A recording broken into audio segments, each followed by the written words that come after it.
third graders. Here's week 3 of Mrs. Lapnow reading books to you on YouTube. So I think that some of you might be getting gardens ready, or maybe not, but some of you, maybe grandpa and grandmas are getting gardens ready, or your parents, or at least flower beds getting going. So I found a book about the White House garden. So again, true story here, really happened, non-fiction story about the White House garden. First garden, the White House garden and how it grew. And this is written and illustrated by Robin Gourley. The White House is the official home of the President of the United States. The first president, George Washington, supervised its construction beginning in 1792, but he never lived there. In fact, work still wasn't finished when the second president, John Adams, and his wife, Abigail, moved in 8 years later. Since then, each new president has made changes and additions and furnishings, the building and the grounds. The White House now has 132 rooms, counting the offices in 2 wings. There are 35 bathrooms, 11 bedrooms, 2 kitchens, 3 dining rooms, 1 library, 1 bowling alley, and a movie theater. The White House sits on 18 acres of land called the President's Park in the heart of Washington, D.C. The park includes the Rose Garden, where the president sometimes gives speeches. There's the Jacqueline Kennedy Garden, where the president often entertains formal guests and informally. And then there's the Children's Garden, which has a goldfish pond and an apple tree that's perfect for climbing. There's also a swimming pool, a basketball court, a tennis court, a landing pad for the president's helicopter, and a huge open area called the South Lawn. This is the home to the annual Easter egg roll that happens at the White House every year. Over the years, more than 50 children have lived in the White House, and the South Lawn has been their background and playground. Tad Lincoln was the son of Abraham Lincoln. He kept 2 ponies at the White House stables. Benjamin McKee was the grandson of Ben Harrison. He drove a cart pulled by a goat named Old Whiskers. Kermit Roosevelt was the son of Theodore Roosevelt. He played fetch with his Jack Terrier, one of the family's dogs.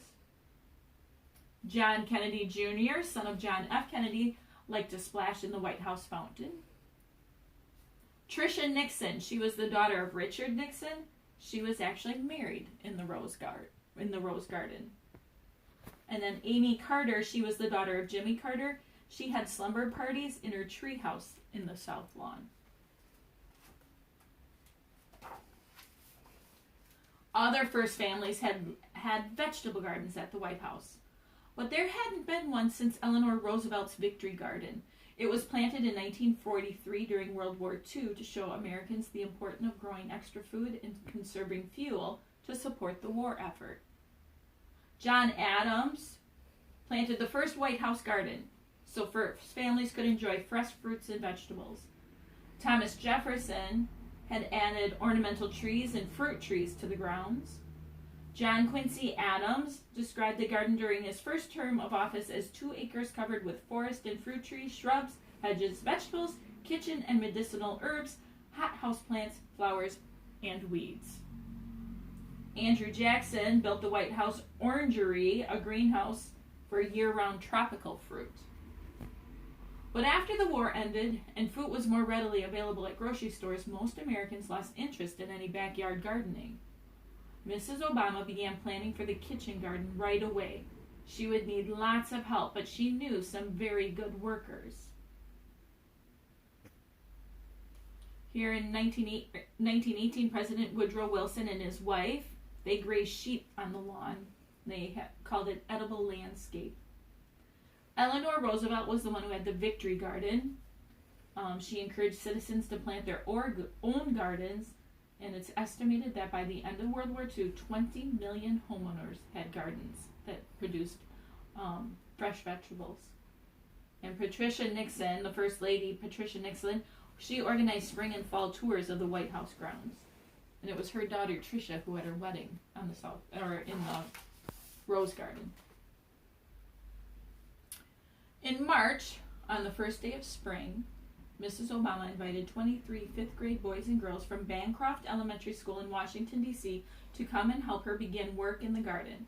White House gardeners had marked off a 1,100 square foot space on the lawn. Mrs. Obama showed the children how to dig up the grass and break up the earth beneath it. With the assistance of the White House kitchen staff, they turned the soil with shovels and spades. The gardeners added organic material to help the vegetables grow and keep insects away. And a beekeeper, Charlie Brantz, installed a beehive nearby, a home for about 60,000 bees that would pollinate the plants and make honey for the White House. Seedlings were started in the White House greenhouse, and seeds were passed down from plants that were first grown 200 years ago by Thomas Jefferson. They came from his garden in Monticello, Virginia, and they were donated to the Jefferson Foundation. In April, the children from Bancroft Elementary came back to help plant the kitchen garden. Mrs. Obama showed them how to dig a shallow hole in the soft, warm earth, plant a seedling, mound and tap the soil around it for support. On hands and knees, they worked carefully placing young shoots of Thomas Jefferson's lettuce, cabbages, and spinach. They planted parsley and thyme, eggplant and cucumber, carrots, kale, and sweet potatoes, raspberries and blueberries. In all, they planted 55 varieties of herbs, fruits, and vegetables. The president had said, "No beets." So it's a garden that has no beets. When they finished sowing the shoots from the seedlings, the children gave the garden a deep, gentle watering, and at the end of the day's work, they laid out in the neat rows, ready to grow. Bursting with promise was the first garden. Now, in every garden, there's ongoing work and there's problems to deal with. There are weeds, Mrs. Obama said. Everyone will have to weed, even the president. There are plant-destroying bugs in the first garden. Ladybugs and praying mantises were introduced to control harmful insect populations. Zinnias and marigolds that naturally kept bugs away were also planted. And then there's animal pests. In the first garden, some of the plants were covered with fine netting to keep birds, squirrels, and rabbits away. In the first garden, there was a few unusual problems to deal with as well. The wind created by the president's helicopter would knock over the beehive, so it had to be fastened securely to its stand, and the stand was set in concrete. And the garden was very popular, and there's many people who wanted to see it. So to protect it from being trampled, visitors were taken around by guides. And Bo, the family dog, had to be kept out of the garden on a leash, because that dog liked to dig. Mrs. Obama enlisted Christetta Comerford, the White House executive chef, and Bill Yosis, the dessert chef, to begin planning vegetable and fruit dishes for the first family and for guests of the White House. In June, Christetta served a salad course made of ingredients from garden to 20 important guests of the president. And by July, Bill was making desserts with rhubarb and honey from the garden. As the garden grew, it could provide vegetable courses and salads for as many as 140 White House guests, or appetizers for as many as 1,000. It helped feed the first family and the staff, and it provided food to Miriam's Kitchen, an organization that prepares and serves free, healthy, homemade meals to homeless men and women in Washington, D.C. To celebrate the success of the kitchen garden, Mrs. Obama planned a harvest party for August. The invitation list included the student gardeners from Bancroft Elementary School. After being away from the garden for 4 months, the children were surprised at how much everything had grown and how much was ready to be eaten. Mrs. Obama showed them how to cut the lettuce at ground level. They picked peas and berries, and they all trooped into the White House kitchen where Christetta had them wash the lettuce, pick over the peas to get the good ones, and throw out the tiny rocks that can cling to vegetables fresh from the garden. With Christetta and Sam, they prepared a salad and decorated cupcakes with raspberries and blueberries. And then they all sat down at a picnic table on the south lawn to enjoy their feast. Over the summer, the first garden produced more than 1,000 pounds of food, and the bees produced 134 pounds of honey. That's about 11 gallons of honey.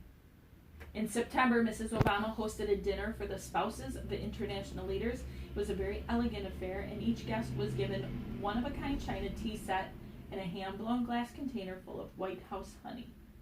The first garden was now famous around the world. Winters in Washington, D.C. are usually fairly mild, so gardening can go on year-round. In December, Sam oversaw the installation of a hop house. It's a set of metal bars placed over the garden beds and covered with tight-fitting fabric. The sun warms the hoop house during the day, and the fabric traps in the heat so the plants don't freeze overnight. This means the first family and guests of the White House can enjoy fresh spinach, lettuce, carrots, and mustard greens, chard, and cabbage until it's time to prepare the soil and plant new seeds in the spring. It doesn't take a south lawn to make a kitchen garden. It takes a windowsill, a pot, or a small part of your backyard, or even a plot in a community garden. You can follow the same steps that they took at the White House.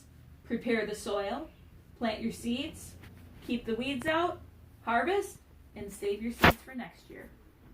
And whether or not you have a garden, you can make small changes for better nutrition and health. You can eat like the president's family. Buy local produce, add more fruits and vegetables to every meal, eat fewer processed and sugary foods, eat out less often, and sit down as a family for meals. More than 200 years ago, while building a new nation on principles of independence and self-reliance, our country's founders planted gardens to bring nourishment to their families and beauty to their surroundings. They understood that the more you garden, the more you grow. The White House kitchen garden marks a glorious return to the early ideas, and who knows, if beets are planted there, the president may even grow to like them. And then the author in the book gives us some ideas of why it's a good reason to grow a garden. In your head right now, think of a reason. I'll give you 10 more seconds. Okay, maybe 5.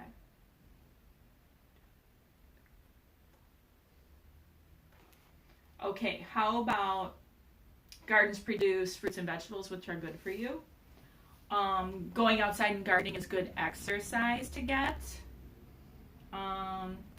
Tending to a garden and working in a garden lots of times reduces stress. So if you're kind of crabby, maybe get out and work in the soil and get rid of some of that crabbiness. You can use kitchen scraps for compost and recycle. And they're pretty too, right? Okay, gives us some ideas for gardening. Get out there and help with the lawn, help plant some flowers maybe. Enjoy the sun. We'll talk to you later, third graders. Bye.